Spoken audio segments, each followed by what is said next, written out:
sommes de retour dans cette édition du 27 avril 2023. Merci beaucoup si vous nous rejoignez à l'instant et merci beaucoup pour votre fidélité. Juste avant de retrouver Antoine Fraisse-Soulier et ses Market Movers, on va faire un détour par la Bourse de Paris. La Bourse de Paris qui ralentit, qui freine sa baisse, puisque après avoir perdu près de 0,20%, maintenant le CAC 40 cède uniquement 0,06% à 7462 points. Journée microéconomique avant que la semaine prochaine, la priorité des investisseurs soit l'analyse des conclusions des différentes banques centrales. Dans cet univers marqué par la publication d'entreprises, 17 entreprises du CAC 40 ont publié depuis mardi.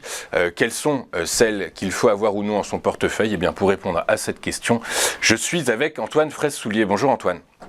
Bonjour Antoine et bonjour à tous. Merci Antoine d'être avec nous ce matin. Vous êtes analyste financial market analyst chez eToro et vous avez décidé de nous parler en cette période de publication pour commencer de Schneider Electric qui a rehaussé ses perspectives annuelles après un chiffre d'affaires au T1 bien meilleur que prévu. Oui, alors effectivement là actuellement on est dans une flopée de résultats d'entreprises, pas moins de 20 entreprises du CAC 40 publient cette semaine. Et c'est vrai que ce matin, je me suis penché sur Schneider Electric. Pourquoi ? Parce que Schneider Electric est une des rares sociétés à rehausser ses objectifs pour l'année en cours. Effectivement, le groupe nous précise que les tensions sur la chaîne logistique sont toujours présentes, mais s'atténuent progressivement, ce qui permet une bonne exécution du carnet de commandes. Et la demande est toujours très forte, soutenue par 3 tendances de fond. Tout d'abord, l'électrification, la digitalisation et le développement durable, qui sont le cœur de métier de Schneider Electric. Donc, ça a permis au groupe de publier un chiffre d'affaires supérieur aux attentes à 15,8%. Et puis, surtout, donc, les objectifs sont rehaussés. Donc, précédemment, le groupe s'attendait à un EBITDA compris entre 12 et 16. Et maintenant, il est compris, selon leurs prévisions, et 21%. Par conséquent, le chiffre d'affaires est lui aussi rehaussé avec une fourchette comprise entre 10 et 13% de hausse de chiffre d'affaires. Alors, dans ces conditions, on voit que Schneider, ce matin, ne progresse pas, ce qui peut paraître un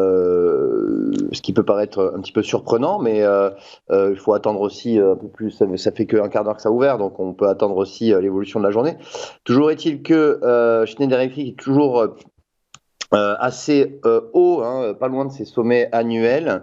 D'ailleurs, on a testé la résistance, c'était le 25 avril dernier. Hier, on s'est replié dans le sillage des marchés, mais effectivement, on est toujours on est dans une tendance, si je dézoome un petit peu, on voit qu'on est dans une tendance haussière de moyen terme, mais à court terme, effectivement, on est dans une latéralisation sur Schneider Electric. Ok, très clair. Et donc, dans ces cas-là, quels sont les niveaux qu'on pourrait aller chercher à la hausse ou à la baisse ? Mais écoutez, le premier niveau de résistance, il se situe à 157 €. Ensuite, les plus hauts historiques se situent à 178 €. Ce sont les plus hauts historiques de 2022.